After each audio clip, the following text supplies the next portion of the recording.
What's going on YouTube and all you drunken misfits out there? Jeremy Glass here, aka I'm motherfucking drunk, y'all. And that's right, today we are reviewing the 2023 Indian Challenger. Now, this is the base model. This is not the Dark Horse or the Limited. So there are a few features I can't speak on that this bike doesn't have that those do. But we'll get into them a little bit from what knowledge I've known and from my opinion on do I feel like I'm missing anything on this base model compared to those. On top of that, I want to say first off, this is an owner review. Indian didn't send me this bike. My opinion and my review is no way influenced by anybody or anything besides just what I purely think about this bike. Now, as you can see, this thing is just downright absolutely gorgeous. This is the titanium smoke. Like I said, it's the base model. This is the 2023, brand new. I got this out of the crate with 0 miles on it when I picked it up. They literally built it the day I got there and started building it because I was signing paperwork on it. I got this at Family Power Sports over in Odessa, Texas. So you can kind of guess the area I'm riding and kind of see what kind of roads I'm riding in. Pretty flat, straight, no big curves, no big hills. Not the beautiful country, but this thing rides like a champ, especially compared to all the damn potholes we have out here. Things we're going to be talking about in the review is its tech, what it offers, its power, and just its fit, finish, and things I like and dislike about the bike. And let me go ahead and bring you up closer so you can see just some of the up-close features and details on this thing. First off, I want to go ahead and give you a full 360 of the bike. That way you can kind of get to know the look of it, the aesthetics of it. One thing I do absolutely love on this bike is this front fairing. It just looks mean, aggressive, and from its counterpart, the Road Glide, which people say, well, it looks exactly like the Road Glide. I disagree with that. This fairing is a little bit larger, to me a little bit more mean looking, and honestly offers a little bit more protection from what I understand that this Road Glide offers. Now that's purely from just looking at it. I can't tell that from 100%, never ridden a Road Glide. So take that into consideration with this review. The paint job on this bike is one thing I absolutely love, is this titanium smoke. And one of the first places we're gonna look here is actually behind the dash. Now, the reason I want to start behind the dash, because this is what you're seeing from your point of view when you're riding on this bike the majority of the time. So, I mean, everybody else's opinions are from the outside. This is what you see and what you're going to see every time you ride this thing. First off, let's start with the odometers. Pretty simple gauges. Nothing too crazy there. One thing I do like that they did on this bike that other bikes have started to switch over to is your touchscreen is below the odometers or the gauges, so you're not reaching over the gauges into the touchscreen. A little less reach. You got two 100 amp speakers, and which I want to say right now, if you're worried about these being not loud enough to hear while you're at highway speed 70 to 80 to even 90, I don't even turn it up all the way and I can hear this thing perfectly at those speeds. With how much wind is mitigated by this windshield, it's absolutely amazing. Down here we have a couple of essentially glove compartments. They're not too large, but this one here actually has a cable to plug your phone into. That way you can charge it at all times. Like I said, they're not too large, but I do keep my glasses in there. Easy storage for those, easy access to those. Second off, you come to the saddlebags. You're going to be having about 18 gallons of storage, I believe. Nice, simple. One thing that this model does not have that the Dark Horse and Limited have is actually right here on this button where you see that little white button. Hopefully the lighting's all right. Next to it is lock and unlock. On the Dark Horse and Limited models, those actually unlock and lock your saddlebags from that button. The base model does not have that and is key lock. But I'm a little bit simplistic, and I kind of prefer the key lock over those buttons. Like I said, I love the look of these saddlebags as well. Now on some of the other models, they have kind of a rubberish piece here, almost carbon-like, and I do prefer that look over these, but it's something you can always change out later if you get the base models.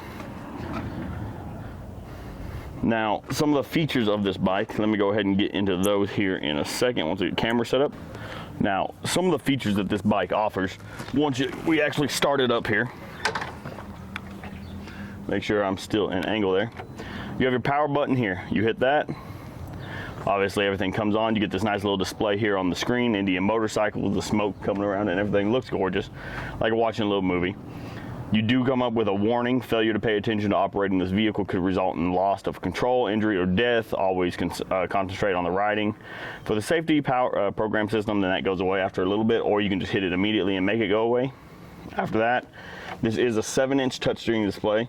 Let's go ahead and actually start her up so you can hear what she sounds like. Now this is the stock exhaust on this bike. Nothing too crazy on it. Loud enough to know it's a motorcycle, but quiet enough that you can still hear your speakers and talk to people while sitting on it. I did raise my voice obviously a little bit. The mic's right by my mouth, so hopefully I'm not too loud and overbearing with y'all.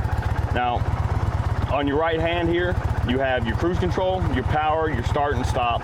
You also have one thing that Harley doesn't have, but this thing has that I absolutely love, is powered windshield, which if you double tap twice, the windshield lowers, double tap up, raises, or you can put it anywhere in between where you like it. On your left hand here, you have your horn, you have your brights. You also have a separate light button just to flash your brights. That way you don't have to manually disable them after activating them. You also have your turn signal, and below that is music control and menu control. Now with the music control, let me go ahead and kill her here. Now with the music control, it is very simple, easy to use. Up, down, volume, left, right, change song, and if you push in, it mutes. Like I said, these speakers offer plenty of volume. I've heard some people complain about them. Maybe those were the 2021 models, 2022 models, but on this 2023 model, the volume has been zero, clarity even has been zero issue while riding, and I'm a huge music buff. I love having my music going at all times. It's something that has not been an issue. Another feature you have right here is your battery tender or your battery charger. Your plug is right here, so you don't have to take off panels off the side like I used to do with my Victory and my Indian or my Scout. There was a panel on the side you had to take off, and then they plugged in there. This one just plugs straight into here, no wires, nothing dangling, nothing out of place. Nice and concealed for you with a cover. Honestly, it looks like it's going to be a charging port. The next thing you want to look at is your gas tank. Other things that other bikes I've had, you have your gas tank, you take your key out, you put it here, turn, open it. This one, now why these buttons don't unlock the saddlebag and unlock the saddlebag, there's a fuel key right in the middle. You hit that, gas tank pops right open unless you know the fuel cap is open and not latched. Close it back, right off the touchscreen, gone. Mirrors, the mirrors are, when I first hopped on this and started adjusting my mirror, I didn't like the angle of them. Once I got riding, actually upright and riding, the angle was kind of perfect on them actually. I do plan on changing the mirrors out to some square mirrors.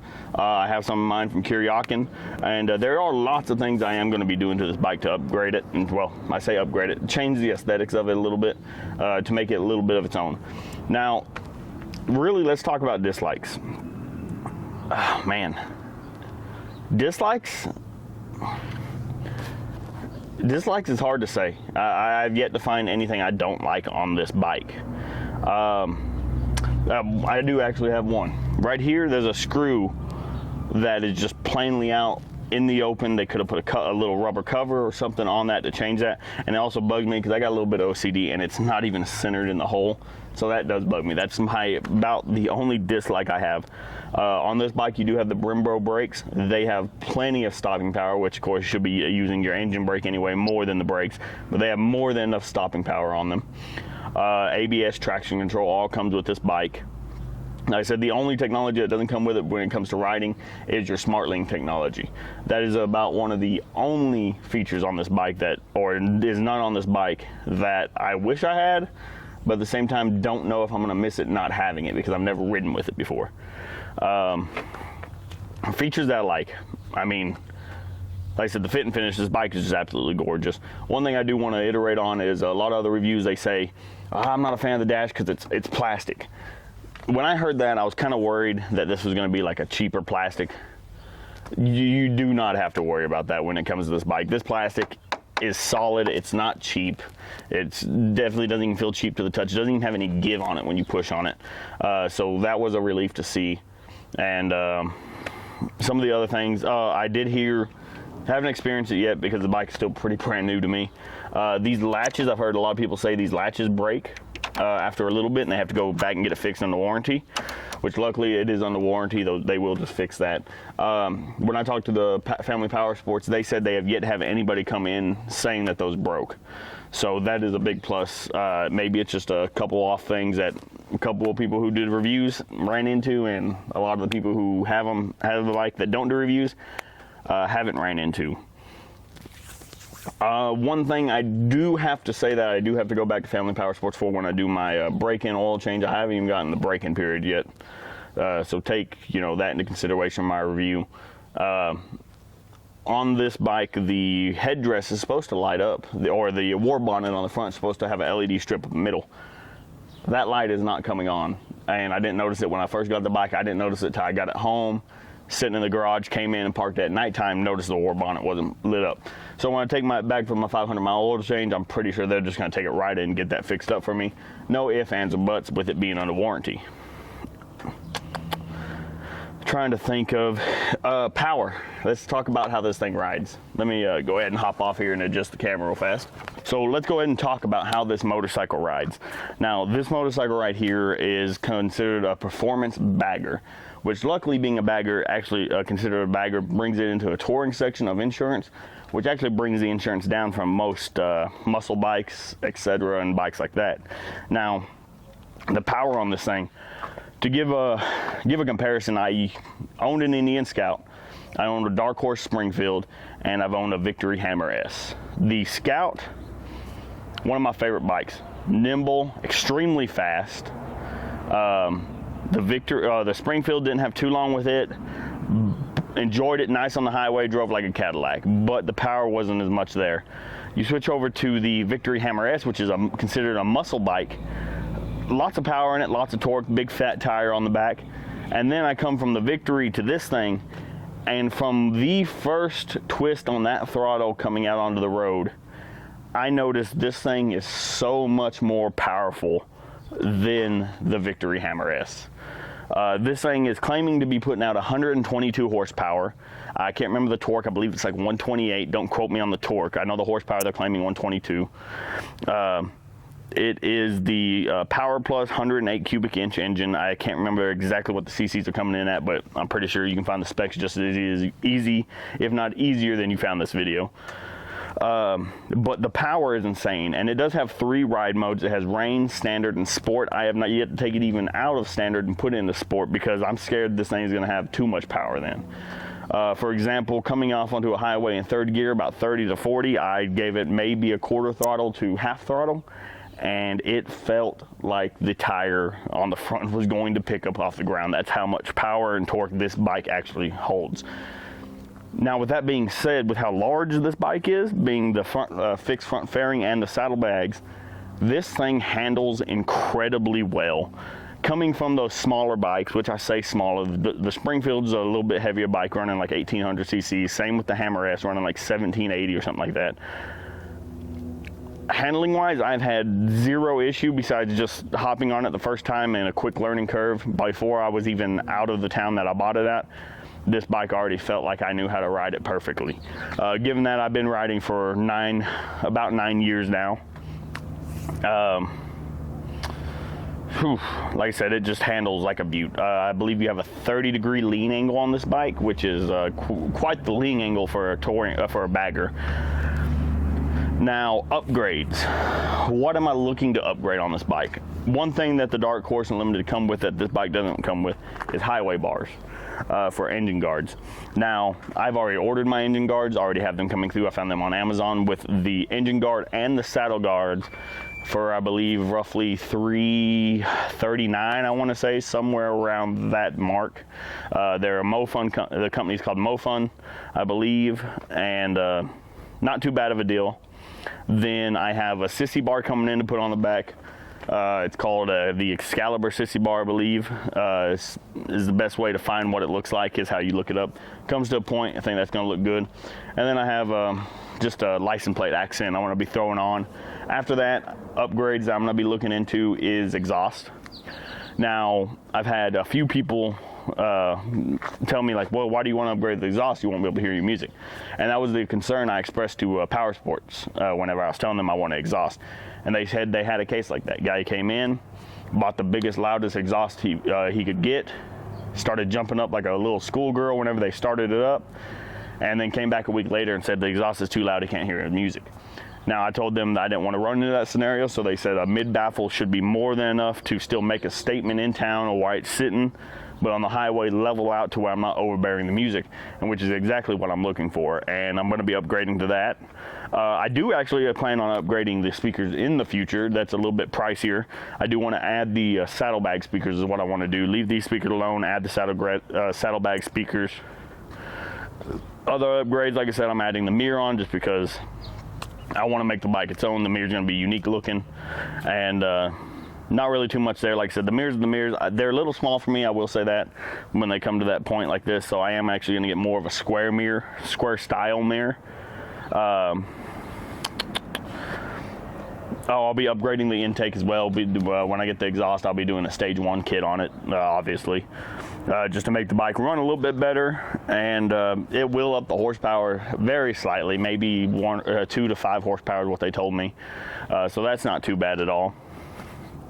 Other than that, I mean, if you're thinking about getting an Indian Challenger, this bike is absolutely an amazing bike. I bought this bike with every intention of this being the last bike I buy for at least 10 to 15 years. I'm very much into buying something and getting a new toy. Like I said, I've had the Scout, the Springfield, and the Victory. And the Scout I traded in for the Springfield. The Springfield I sold to somebody else. The Victory I just bought on a whim because I sat on it and they suckered me in like any good salesman does. This thing I had been planning on trading in the Victory for this because I was ready for the bag, I was ready for all the amenities. You get a great bubble. I was ready to get the wind out of my face. You get a great bubble, a wind bubble off of this fairing, to where you don't have the wind on you that much. Honestly, I really barely need to ride glassing when I have this windshield all the way up. I still do, but I generally don't have to in town. Obviously, in town I don't have to at all. That was one of the big concerns I had. And one thing I noticed coming from the Victory to this bike, all my other bikes actually coming to this bike, all my other bikes I can never have a smile on my face when I'm riding because the wind's hitting me in the face and I'm squinting the whole time. This thing I'm able to sing, smile, mouth wide open, full on into my music, and I don't have to worry about bugs, nothing. This is a great fairing, great windshield. Absolutely love it. Absolutely love the bike. This is gonna be my last bike for the next 10 to 15 years. I plan on upgrading it, making it unique, adding handlebars probably in the future.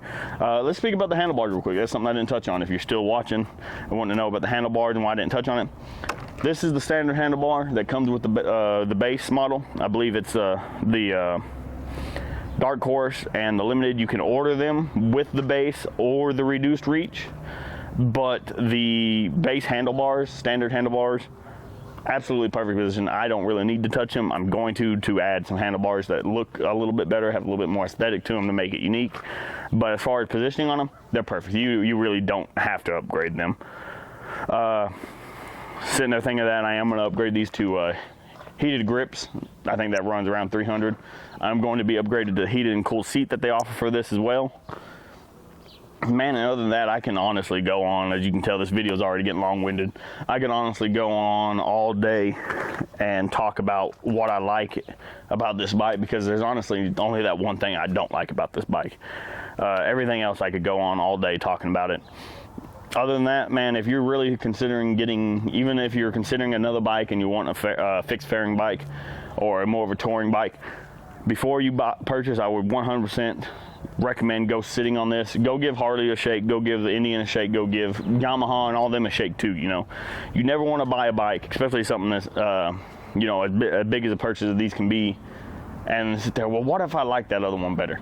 Go ride them, go try them out, and then come back and see what you end up actually buying. Because honestly, I think you're going to end up buying this one if you ride this one. I think this is going to be the one for you.